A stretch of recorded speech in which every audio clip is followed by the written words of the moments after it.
All right. We are go. Okay, so if you can say your name. My name is Raymond Burles, Berels. Okay. And I'm Blake Lucas. I'm going to be doing the interview. Thank you for agreeing to do this, first off. I really appreciate it. My pleasure. So I will start off by asking you, why did you become a reenactor?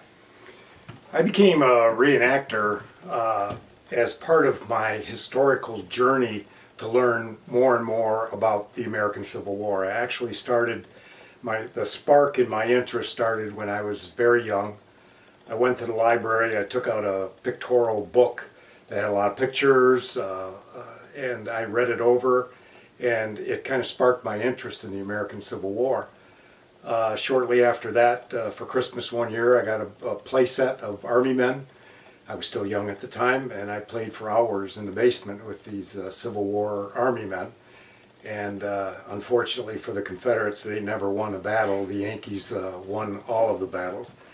And as I got a little bit older, my parents decided that they wanted to take my sister and I on a trip to Washington, D.C., and I got out my National Geographic maps, and I found that driving from the Detroit area to Washington, D.C., we were going to pass by Gettysburg, Pennsylvania. So I convinced my mom and dad that we needed to stop in Gettysburg, and we spent a day in Gettysburg touring the battlefield, and that just made my interest in the American Civil War stronger. And as I got older than that, I started reading books, which you can see a whole bookshelf of Civil War books behind me.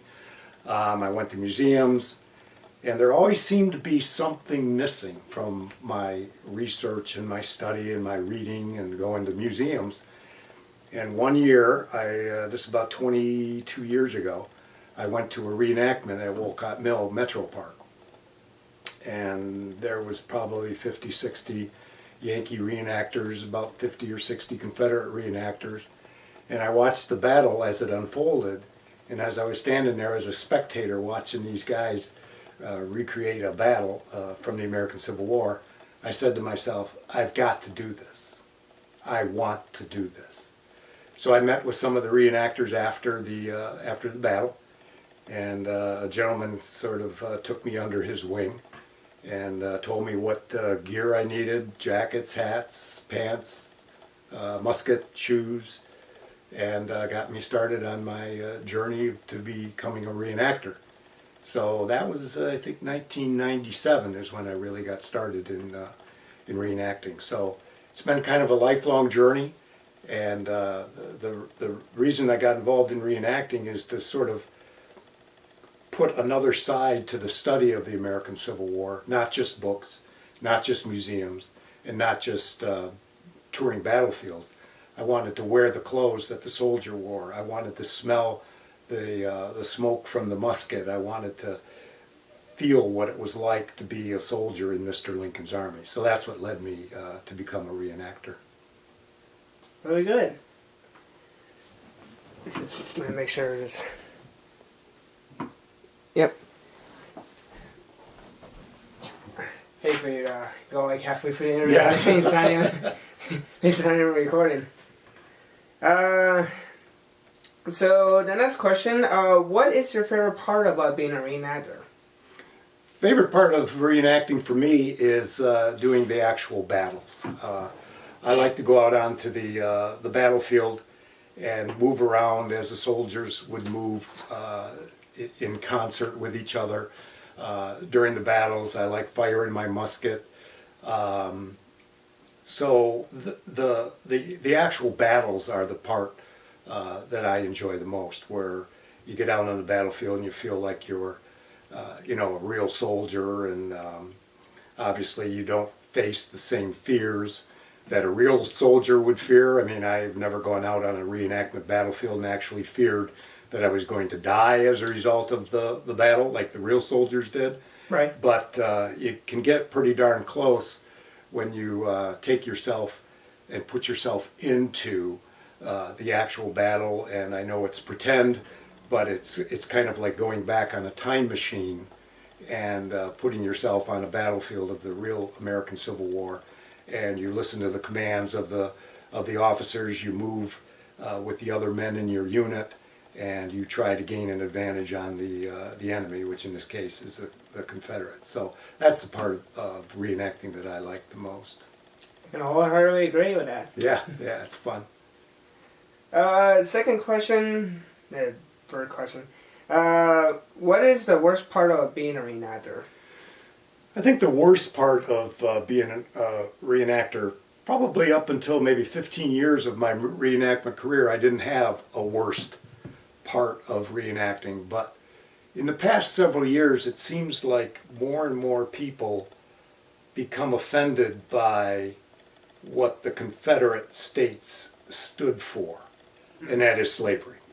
And it's not so much the Yankees, but it's the Confederates that are challenged by the public and by the event organizers that they don't want to have them display the Confederate flag, which I don't think is right, because if the flag is offensive because of some reason that you have about slavery, I get that that's how we got rid of slavery. But to change history and not carry the Confederate flag in what is kind of a battle of the American Civil War the way it was, they carried the Confederate flag in the battles of the American Civil War. So for us not to have a Confederate flag is really not being true to history. So that's kind of a recent phenomenon in the reenacting community, and I don't particularly care for that, because I think what's happening is it's thinning out the ranks of the Confederate reenactors, because if they can't carry their flag, they don't want to be a part of the reenactment. So what fun is it to bring 100 Yankee reenactors to a reenactment and there's no Confederates to shoot at? Yeah. So that's part of what I don't like about reenacting, but that's kind of a recent phenomenon. That's not something that I was confronted with in the first 15, 16, 17 years of my reenacting career. Fourth question. What do you believe it takes to become a reenactor? In my first answer to your first question, I kind of gave a litany of how I got to this point in my life. I think you have to have that spark about whatever period of history that you might become a reenactor in. I mean, there's reenactors of the Revolutionary War. There's reenactors that do the War of 1812, the Civil War, the Spanish-American War, World War II, Vietnam, World War I. I mean, if you have a particular interest in one of those eras, I think that's the spark that you need to get yourself involved in the hobby, which is what this is. It's a hobby, and it's a further study for you to immerse yourself in what it was like to dress like the people did in that era, how what the commands were from the officers, how they moved around the battlefield, what it was like to live in a tent, sleep on the ground, eat food cooked in a frying pan on an open fire. I mean, it's all those things. So I think if you feel kind of a desire to be a part of that era, if you want to continue your study of that era instead of just reading books, going to museums and going to the actual battlefields, I think that's what you need to really become a reenactor in whatever era you decide to become reenactors. I mean, heck, there's even reenactors that go back to the Roman times. They wear the Roman armor and they carry the spears and stuff. And some people think it's crazy. Well, that's fine. If that's what you think it's crazy, well, then it's crazy. But I think it actually furthers one's study of that particular era that you have an interest in. Right. Next question. What was your favorite reenacting event that you have attended, and why? My favorite one was the first national event that I went to. It was the 135th anniversary of the Battle of Gettysburg. There were probably 20,000 reenactors at that event. Still not the size of the actual armies that fought at the Battle of Gettysburg, but when you see about 10,000 Yankee reenactors and about 10,000 Confederate reenactors on a battlefield, it really gives you an idea of the scope of what the real battle was like.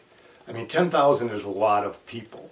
A lot of the reenactments that we do around the state of Michigan are much smaller in size. A big one in Michigan would be maybe 300-400 reenactors.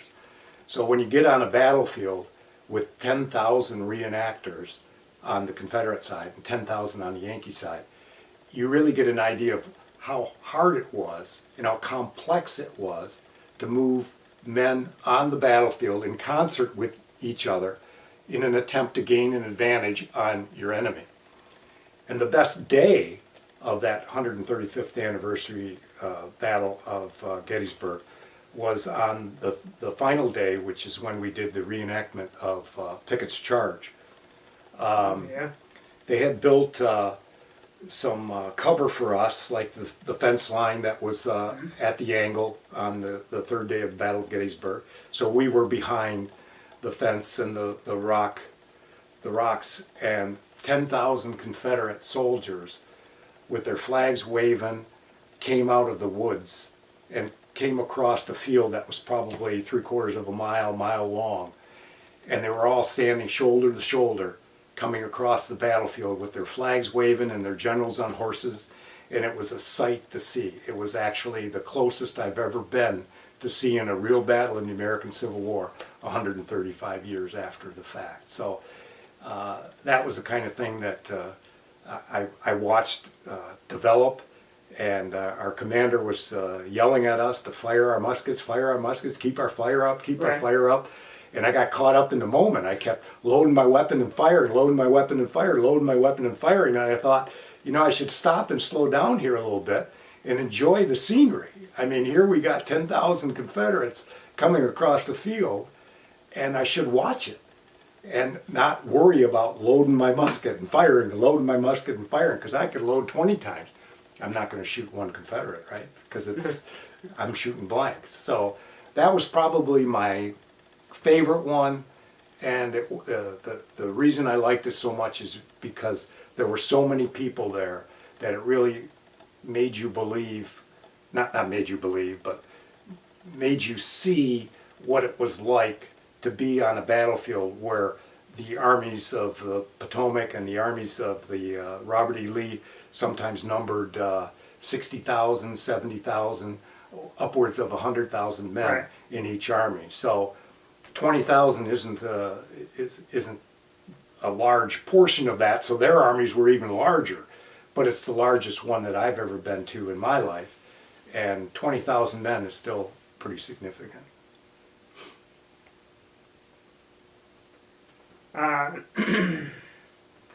Next question.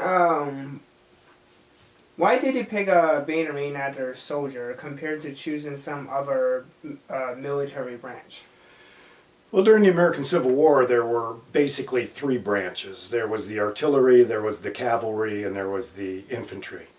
The simple answer to your question is, I didn't have a cannon, so I couldn't be in the artillery, and I don't have a horse, so I couldn't be in the cavalry. So the next branch was the infantry, and it was the one that, I don't want to say was the cheapest, because I mean they all cost money to get involved in reenacting, but it was the easiest for me to get involved in, and the one that I had the most interest in is the movement of the armies across the battlefield. So it wasn't so much a burning desire to be in the infantry as it was I didn't have a horse and I didn't have a cannon. So I bought a musket and became an infantryman. Yeah, that would have been awesome. Would have been awesome. Yeah. I mean, how many people are like going around selling cannons? Yeah. Well, the cost of a cannon compared to a musket is it's quite a bit more. So having a musket is a lot cheaper way to go. Have you done other military reenacted branches, and if yes, how was it? I had an opportunity a couple times to join an artillery crew. Obviously somebody else's cannon, not mine. And it was fun. I mean, the crowd, the spectators, when the cannons go boom, they seem to like that a lot more than when a musket goes boom. So they all go ooh and ah when the cannons go off. But the thing I missed about being an artilleryman was the movement around the battlefield. I mean, the artillery is pretty static. It sets up on the battlefield, and they fire their rounds. Right. They don't really move too much. Whereas an infantry regiment, company, is constantly moving on the battlefield to the commands of the officers, and that I found more, I guess, interesting. Being in the infantry and being able to move around the battlefield rather than just being in a static position with the artillery. But firing a gun is a cannon is an experience that was fun. I enjoyed it. But if given the opportunity, when I went out to a reenactment, do you want to be in the artillery today or do you want to be in the infantry? I'll choose the infantry all the time. But still worth doing at least once, and like one's career. Yeah, yeah. Well, and as far as the cavalry is concerned, I did ride a horse on the Gettysburg battlefield one time, rented a horse, and I was on it for a couple hours, and after riding a horse for a couple hours, I decided that I wasn't much for the cavalry. So I'll stay with my feet firmly on the ground. I know how that feels. Yeah, yeah. Still going?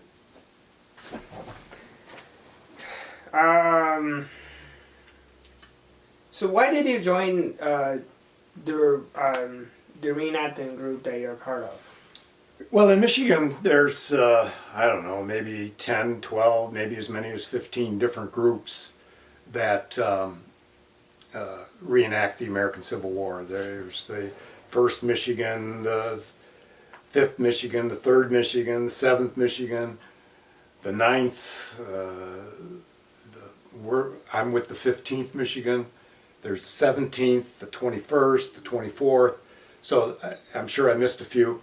But you get an idea that there's several groups around the state that are reenactors. One of the reasons why I'm in the 15th is because several of the gentlemen that are involved in the unit live around here. We carpool together. We go to a lot of the same events together. And one of the reasons why we like the 15th Michigan was it was a Western unit. It fought in the Western